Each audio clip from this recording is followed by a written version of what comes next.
기도하시겠습니다.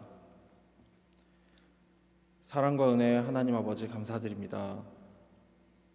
우리가 항상 주 안에서 행하고 생각하고 살아갈 것인데 그렇게 살아갈 수 있도록 힘을 주시고 언제나 예수 그리스도의 복음 안에서 거할 수 있도록 인도하여 주시옵소서.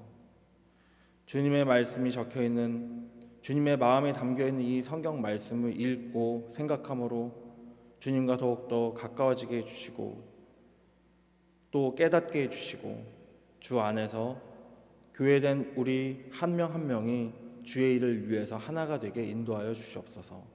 예수 그리스도의 이름으로 기도 올리옵나이다. 아멘. 오늘 나누실 주님의 말씀은 구약성경 잠언 31장 10절에서부터 끝절까지의 말씀입니다. 31절까지입니다.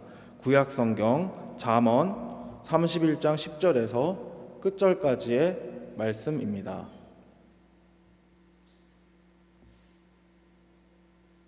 다 찾은 줄로 알고 봉독하겠습니다.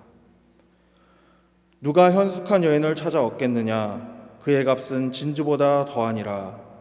그런 자의 남편의 마음은 그를 믿나니 산업이 필절하지 아니하겠으며 그런 자는 살아있는 동안에 그의 남편에게 선을 행하고 악을 행하지 아니하느니라. 그는 양털과 삼을 구하여 부지런히 손으로 일하며 상인의 배와 같아서 먼 데서 양식을 가져오며 밤이 새기 전에 일어나서 자기 집안 사람들에게 음식을 나누어 주며 요종들에게 일을 정하여 맡기며 밭을 살펴보고 사며 자기의 손으로 번 것을 가지고 포도원을 일구며 힘있게 허리를 묶으며 자기의 팔을 강하게 하며 자기의 장사가 잘 되는 줄 깨닫고 밤에 등불을 끄지 아니하며 손으로 손뭉치를 들고 손가락으로 가락을 잡으며 그는 공고한 자에게 손을 펴며 궁핍한 자를 위하여 손을 내밀며 자기 집 사람들은 다 홍색 옷을 입었으므로 눈이 와도 그는 자기 집 사람들을 위하여 염려하지 아니하며 그는 자기를 위하여 아름다운 이불을 지으며 세마포와 자색 옷을 입으며 그의 남편은 그 땅의 장로들과 함께 성문에 앉으며 사람들의 인정을 받으며 그는 배로 옷을 지어 팔며 띠를 만들어 상인들에게 맡기며 능력과 존귀로 옷을 삼고 후일을 웃으며 입을 열어 지혜를 베풀며 그의 혀로 인의 법을 말하며 자기 집안일을 보살피고 게을리 얻은 양식을 먹지 아니하나니 그의 자식들은 일어나 감사하며 그의 남편은 칭찬하기를 덕행 있는 여자가 많으나 그대는 모든 여자보다 뛰어나다 하느니라. 고운 것도 거짓되고 아름다운 것도 헛되나 오직 여호와를 경외하는 여자는 칭찬을 받을 것이라. 그의 손의 열매가 그에게로 돌아갈 것이요 그 행한 일로 말미암아 성문에서 칭찬을 받으리라. 아멘. 잠시 기도하겠습니다. 주님, 오늘 이 말씀 안에서 예수 그리스도를 기억하게 해주시고 신약이나 구약이나 다 예수 그리스도에 대해서 증거하고 증언하고 있다는 것을 우리가 깨닫게 해주시고 영적으로 깨어나서 주님의 사람들로서 이 세상을 살아갈 수 있도록 또 영원토록 주님과 함께 할 수 있도록 우리를 인도하여 주시옵소서. 예수 그리스도의 이름으로 기도 올리옵나이다. 아멘. 오늘의 성경 본문은요, 가장 오해가 많이 되는 본문들 중에 하나라고 볼 수 있습니다. 실제로 이 본문을요, 히브리어로 읽고요, 그리고 번역이 되지 않고 원래 원문에 가깝다고 생각이 되는 히브리어로 읽고 해석을 하는 유대인들조차도요, 이것을 메시아에 대한 것이나 하나님의 구원 사역에 대한 것으로 읽기가 굉장히 어려운 본문입니다. 그렇다면 왜 그럴까요? 적혀 있는 대로 읽는다면요, 정말로 현숙한 여자, 현숙한 여인, 우리도 이렇게 번역을 했지만 어떤 그 굉장히 룻과 같고요, 아비가일 같고요, 남편과의 관계에 있어서 또 하나님과의 관계에 있어서 굉장히 성실하고 열심히 살아가는 어머니와 같은 또는 착한 부인 같은 이미지로 오늘 설명이 된 이 현숙한 여인, 놀라지 마십시오. 이 현숙한 여인이요, 첫 번째는 예수 그리스도고요, 두 번째는 예수 그리스도의 제자된 모든 하나님의 백성들을 상징한다는 것입니다. 구약 성경에 나와 있습니다. 하나님과 이스라엘의 관계는요, 남편과 아내의 관계처럼 묘사된 곳이 상당히 많이 있습니다. 그러므로 오늘 여기서 말하고 있는 현숙한 여인 자체도요, 그냥 단순한 여자에 대해서 얘기하는 것이 아닙니다. 본문으로 들어가서 한번 생각해 보도록 하겠습니다. 누가 현숙한 여인을 찾아 얻겠느냐? 그 값은 진주보다 더하다. 이 진주가 지금 시대에는 그렇게 가격이 나가는 고품격 같이 그런 비싼 어떤 장신구라고 생각할 수가 없겠죠. 예, 금이 더 비싸죠. 진주는 아주 흔합니다, 솔직히. 그러나 지금 이 잠언을 쓰는 이 솔로몬 시대 때, 그리고 또 솔로몬이 이 진주라고 말한 이것이 앞부분에서 잠언 앞부분에 어떻게 설명되냐면은 지혜가 진주보다 더하다라는 표현이 나옵니다. 지혜 보고 누이라고 하고요, 지혜가 진주보다 더 가치가 있다, 그것을 내 목에 걸어라, 이런 표현까지 나옵니다. 그러므로 이것은요, 이 현숙한 여인 자체는요, 지혜라는 어떤 그 존재의 다른 표현이 될 수 있습니다. 그리스도인의 지혜가 무엇입니까? 뭐 인간적으로 어떤 경륜이라든지, 인간적 경륜이요, 인간적인 경륜이라든지 어떤 재기 발랄함이라든지 똑똑함이라든지 그런 것이 과연 그리스도인의 지혜일까요? 아니요. 하나님의 지혜는요, 예수 그리스도라고 분명히 신약에 나와 있습니다. 예수 그리스도가 그리스도인의 참 지혜인 것입니다. 삶을 살다 보면요, 여러 가지 역경이 있을 수도 있고요, 내가 원하지 않던 원하던 정말 즐거운 순간이 있을 때도 있습니다. 즐겁거나 슬프거나 어렵거나 고되거나 언제나 우리 마음속에서는요, 예수님에 대한 사랑이, 그것을 통해서 하나님에 대한 사랑이 있어야 된다는 것입니다. 그러므로 그런 자의 남편의 마음은 그를 믿나니 산업이 핍절하지 아니하겠으며, 여기에서 이 남편은 누구를 얘기하는 걸까요? 이 남편은요, 근본적으로 하나님을 의미하는 것입니다. 그러면은 하나님이 예수님인데 어떻게 이렇게 교차돼서 설명이 되고 분리돼서 설명이 되는가? 우리나라 옛날 말에도 있습니다, 심지어. 그리고 또한 이건 굉장히 유대적인 사고방식이기도 한데요, 부부는 한 몸입니다. 아버지와 아들은 한 몸입니다. 하나님의 팔이라고 표현되는 것이요, 하나님의 권능인데요, 하나님의 권능은요, 하나님께로부터 나오는 권능입니까? 하나님을 상징하는 말입니까? 하나님의 팔은 누구의 것입니까? 하나님의 것입니다. 하나님의 권능 또는 하나님의 팔로 의미되는 것이 메시아이고요, 하나님의 팔로 의미적으로 설명되는 것이 예수 그리스도의 사역인 것입니다. 그래서 그러한 자는 살아있는 동안에 그의 남편에게 선을 행하고 악을 행하지 아니한다, 이렇게 되어 있습니다. 생각해 보겠습니다. 하나님, 남편이신 이 하나님에게 단 한 번도 악을 행하지 않는 자는요, 한 명도 성경에 기록된 적이 없습니다. 한 명도 없습니다. 왠지 아세요? 노아가 당대의 의인이었다는 표현이 되어 있습니다, 분명히. 그러면은 사도 바울이 얘기하기를 의인은 오직 예수님밖에 없다고 했는데 부딪히잖아요. 근데 좀 더 읽어보면 알 수 있습니다. 와인에 취해서 누워 있었을 때 자기의 자녀가 잘못 행동하는 것을 보고요, 그 자녀를 저주해 버립니다. 이건 악한 걸까요? 악하지 않은 걸까요? 참 어렵죠. 잘못된 것에 대해서 잘못됐다고 얘기를 하는 것 자체가 틀린 건 아니지만요, 저주를 해버립니다. 그래서 함의 자손은요, 야벳과 셈의 자손 밑에서 종과 같이 살아야 된다고 그렇게 저주를 해버립니다. 교육하지 않았습니다. 저주를 해버렸습니다. 선한 것일까요? 아니라고 봐야 되겠죠. 마찬가지로요, 성경에서 의인이고 하나님의 사람이라고 불렸던 사람들조차도요, 다윗의 케이스도 그렇고 솔로몬도 그렇고 끝까지 온전하거나 처음부터 온전했던 사람은 굉장히 적다는 것을 알 수 있습니다. 사무엘은 어떤가요? 사무엘은 정말 하나님의 사람이었고요, 하나님의 뜻대로 행동했고요, 하나님 뜻대로 살았습니다. 그러나 자녀 교육 실패했습니다. 사무엘의 자녀들이요, 능력이 뛰어나지 못했던 건 둘째치고 속였기 때문에 사람들이 왕을 달라고 한다는 것이 사무엘서에 기록이 되어 있다는 것입니다. 놀랍지 않습니까? 하나님 앞에서 우리 인생에 있어서요, 전혀 한 톨만큼, 이 머리카락 하나만큼의 죄도 없이 살아갈 수 있다는 건요, 불가능할지도 모릅니다. 그렇다면 우리에게 필요한 것은 무엇일까요? 회개입니다. 그러므로 개혁주의자들 또는 우리가 지금 신앙하고 있는 이 방식의 믿음을 가졌던 사람들은요, 항상 했던 말이 이겁니다. 우리의 신앙은 결국 회개다. 회개는 언제까지 하냐? 주님의 나라 가는 그날까지 하는 거다. 눈 감는 그 순간에조차도 주님, 저는 부족한 종입니다. 주 뜻대로 살려고 노력했으나 그 부분이 주님 보시기에 어땠는지는 모릅니다. 그러나 주님, 이 부족한 종을 예수 그리스도의 은혜로 말미암아, 그 십자가의 은혜로 말미암아 용서하여 주시고 주의 나라에 들어가게 인도하여 주옵소서 하고 죽으라고 가르친 것이 바로 개혁교회입니다. 우리는 어떠합니까? 그 개혁교회의 후손들로 살아가고 있습니다. 그런 의미에서 우리가 지속적으로 회개적인 마음을 품고 살아간다는 건요, 하나님께 돌아간다는 의미는요, 굉장히 중요한 것입니다.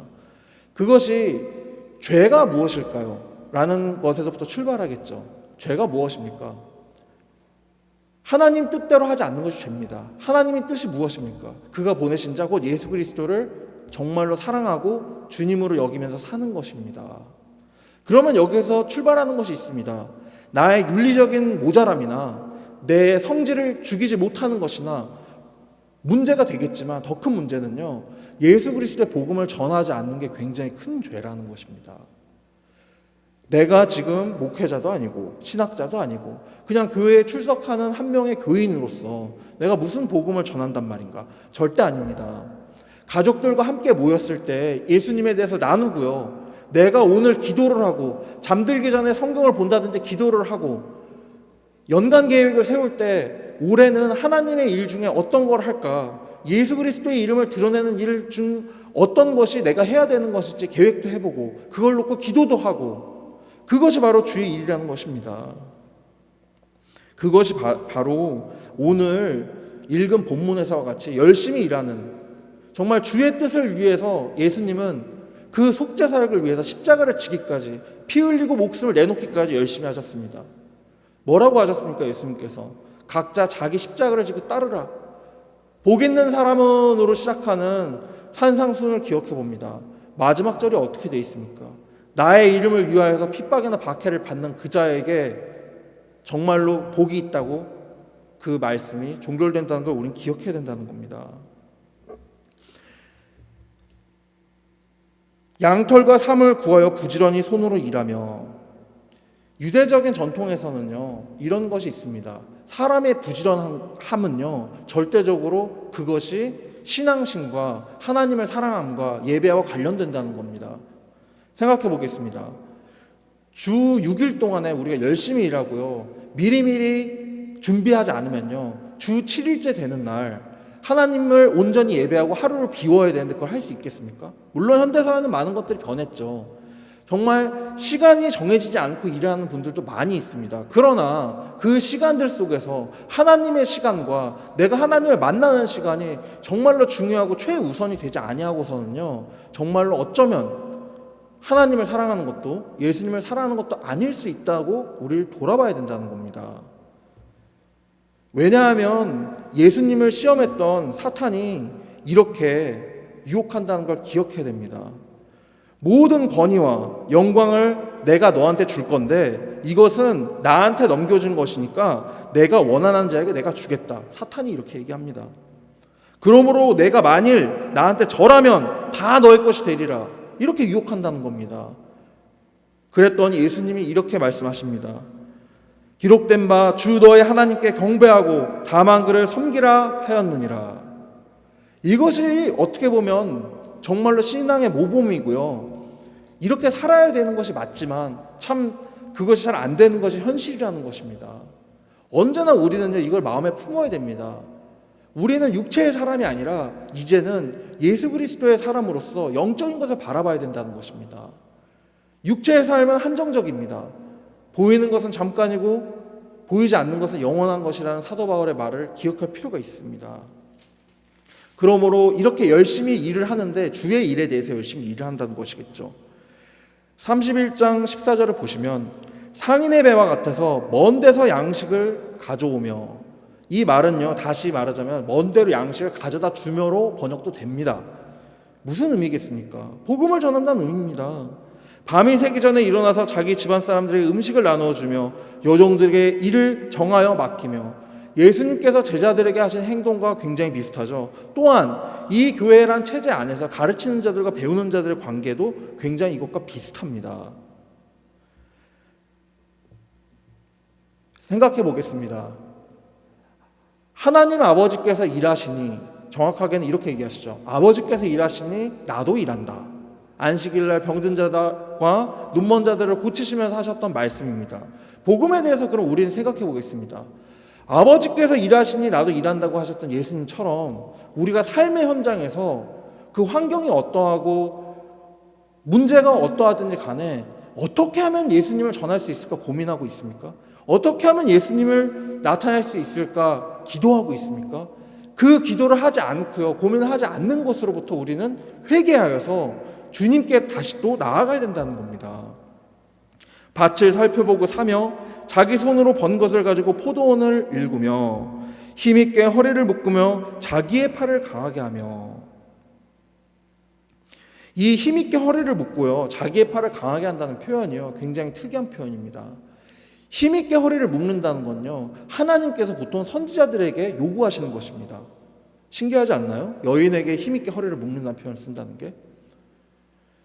자기의 장사가 잘 되는 줄을 깨닫고 밤에 등불을 끄지 아니하며, 제가 계속 설명한 그 부분입니다.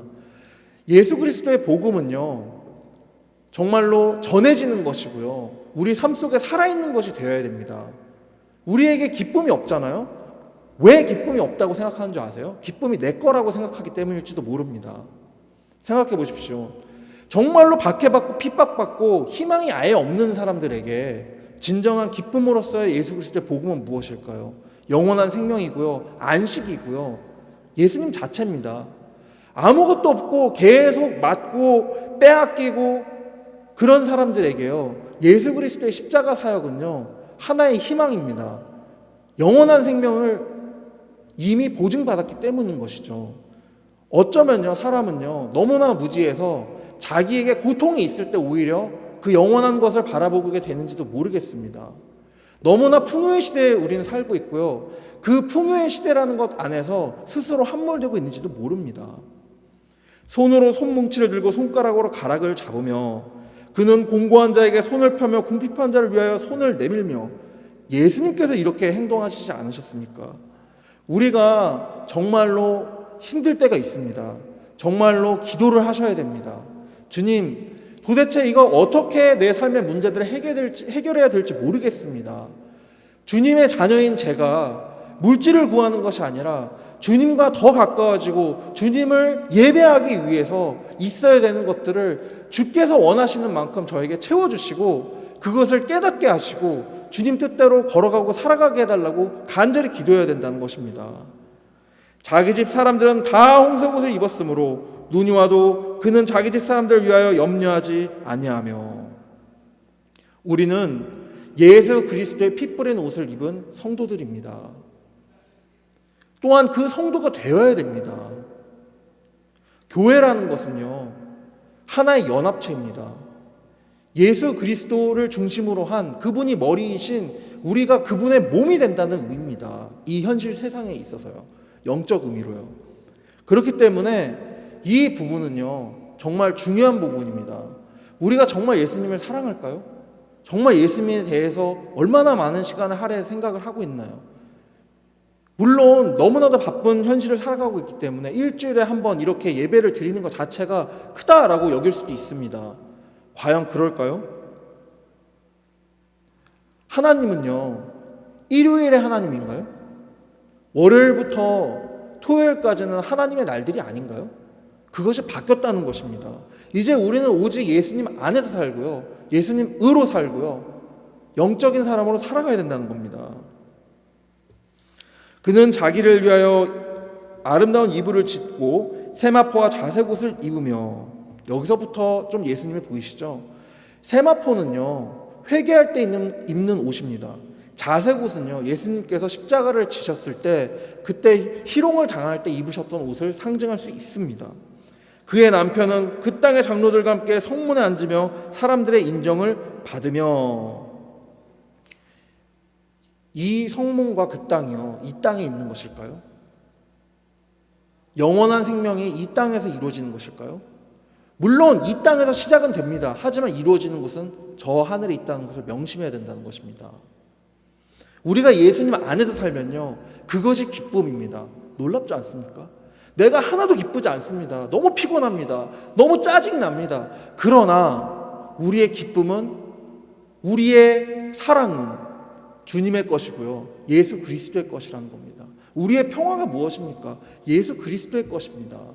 그 그리스도 안에 있을 때 우리가 평화롭고 기뻐할 수 있다는 것입니다. 그러므로 사도 바울이 얘기하는 것이 기뻐하라, 항상 기뻐하라고 했던 것이 예수 그리스도의 사역이 드디어 십자가를 지심과 부활하심이 일어났다. 이제는 우리 예수님만 믿으면 누구라도, 이방인이든 유대인이건 아는 자나 모르는 자나 어린 자나 늙은 자나 다 구원받아서 영원히 산다. 하나님 나라에 간다. 대단하지 않습니까? 그는 배로 옷을 지어 팔며 띠를 만들어 상인들에게 맡기며 능력과 존귀로 옷을 삼고 후일을 웃으며. 이렇게 되어 있습니다. 능력과 존귀로 옷을 삼는데요, 이 여인이 좀 이상하지 않습니까?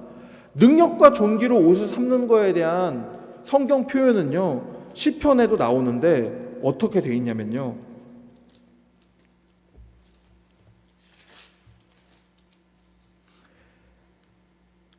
내 영혼아 여호와를 송축하라. 여호와 나의 하나님이여 주는 심히 위대하시며 존귀와 권위로 옷 입으셨나이다. 이 존귀와 권위가요, 능력과 존귀, 이것과 같은 히브리어 단어입니다. 뭡니까 이게? 하나님이 능력과 존귀로 옷을 입으시는데 이 여인이 능력과 존귀로 옷을 삼고 후일을 웃는답니다. 예수 그리스도의 사역과 부활과 성령으로 인자하신가, 그리고 또 영원한 그 통치, 예수 그리스도로 드러나신 하나님의 자기 계시, 그것에 대해서 얘기하고 있다는 것입니다. 입을 열어 지혜를 베풀며 그의 혀로 인애의 법을 말하며. 다시 번역을 하면 이렇게 됩니다. 입을 열어 지혜를 주고 그의 혀로 은혜의 율법을 말하며. 이렇게 적혀 있습니다. 히브리어로는. 은혜의 율법을 입으로 선포하신 분이 누구십니까? 예수 그리스도입니다. 말씀이시고요, 그리고 그 입의 말로 또 어떻게 되어 있습니까? 계시록에는 어떻게 되어 있습니까? 그의 입의 말로 악한 것들을 다 죽이는, 양날검이 입에서 나오시는 바로 그분, 하나님이시자 육체로는 예수 그리스도로 오신 그분, 자기의 집안일을 보살피고 게을리 얻은 양식을 먹지 아니하고.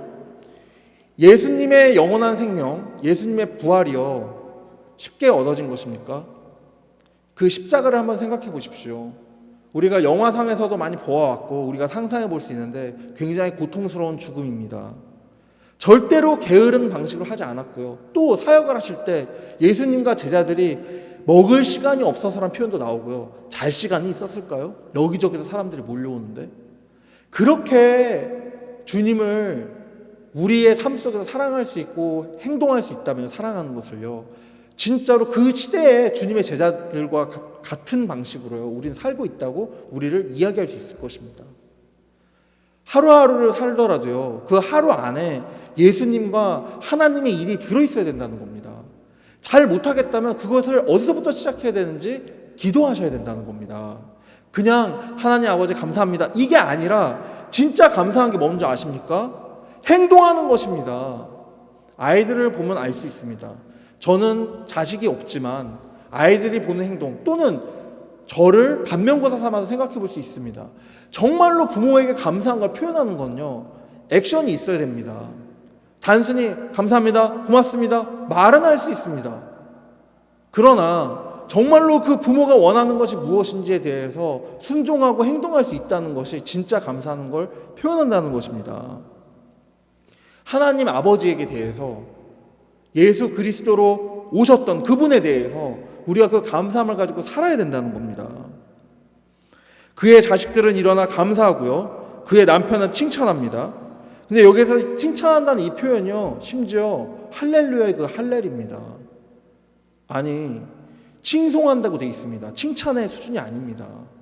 그러면요, 얘기해 볼게요. 이 할례를 받는 게요, 구약성경 전체에서 이 찬송을 받는 게 하나님 말고 있나요? 없어요. 근데 여기서는 굉장히 특이하게 이 여자가 그 할례를 받는데요.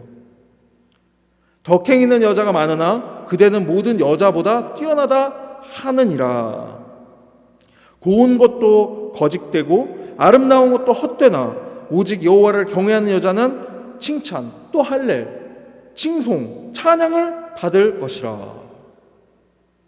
이렇게 예언적인 형태로 예수 그리스도의 십자가 사역이 적혀 있다는 것입니다. 또한 예수 그리스도가 머리인 모든 성도들, 교회들, 우리에 대해서도 이렇게 얘기되고 있다는 것입니다. 그의 손의 열매가 그에게로 돌아갈 것이요, 그가 행한 일로 말미암아 성문에서 칭찬 또 할례 받을 것이다. 이렇게 되어 있습니다. 여러분, 구약 성경에서도요, 잘 보이진 않지만 우리가 좀 더 세심하게 읽는다면은 이것이 단순히 사람의 이야기나 윤리적인 것을 담고 있지 않다는 것이 아니라, 그것도 담고 있을 수 있지만 보다 더 중요한 예수 그리스도 중심적으로 성경을 읽을 수 있다는 것입니다. 구약 성경 전체는요, 예수님에 대한 얘기입니다. 신약도 마찬가지고요. 제가 말씀드렸습니다. 하나님의 자기 계시가 곧 예수 그리스도다. 그럼 예수 그리스도의 자기 계시가 무엇인지, 누구신지 아십니까? 그것이 바로 보혜사 성령입니다. 그 보혜사 성령님께서 우리 마음속에 계셔서 우리를 아멘, 예수님이 우리의 구원자다, 아멘 하게 하시고 계신 것입니다. 하나님이 어디 계십니까? 우리 마음 안에 계셔야 된다는 것입니다. 우리의 마음 문을 열고 예수님을 받아들여야 된다는 것입니다. 정말로 중요한 것은 이것입니다. 그렇다면 그 성령님의 자기 계시는 무엇이냐? 하나님일까요? 맞습니다. 예수 그리스도이신 하나님인 것입니다. 이것에서 벗어나지 않아야 된다는 것입니다. 우리는요, 예수님을 믿는다는 게 뭔가 윤리적으로 더 뛰어나게 되고, 될 수 있습니다. 뭔가 사람들에게 더 온화한 미소를 던지고 할 수 있습니다. 그런데요, 그거보다 중요한 게 뭐냐? 내가 모자라고, 내가 무식하고, 내가 그렇게 멋지지 않아도요, 진리를 말하고요, 진실을 전달하는 것 자체가요, 더 하나님을 사랑하는 사람이라는 것입니다.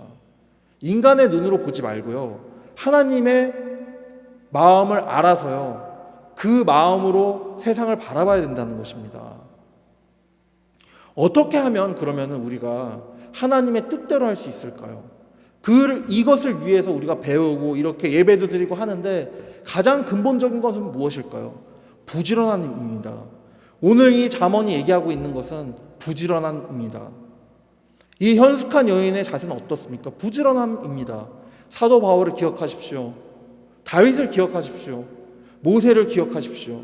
다 부지런했던 사람들입니다. 무엇을 위해? 자기의 뛰어남을 위해? 아니요. 복음을 위해서 부지런했던 사람들입니다. 이것을 기억하시고요, 우리의 삶 속에서 조금이라도 어떻게 하면 예수님을 전할 수 있을지 생각하시고 기도하시고 그리고 도와달라고 주님께 간구하신 여러분이 되었으면 좋겠습니다. 기도하시겠습니다. 주님께서 영원한 생명을 주시기 위해, 우리의 죄를 사하시기 위해 끝까지 최선을 다하시고 노력하신 것을 기억해 봅니다. 우리가 주님의 자녀들이라고, 이미 구원을 받았다고 착각하여서 주의 일을 게을리하거나 주님을 찾는 것을 게을리하지 않게 인도하여 주시고, 예수 그리스도의 복음 안에서 언제나 살아나고, 우리의 기쁨은 주의 것이고 우리의 영광도 주의 것이고 우리의 모든 것이 주의 것이라는 걸 잊지 아니하는 참 주님의 자녀가 되게 인도하여 주시옵소서. 예수 그리스도의 이름으로 기도 올리옵나이다. 아멘.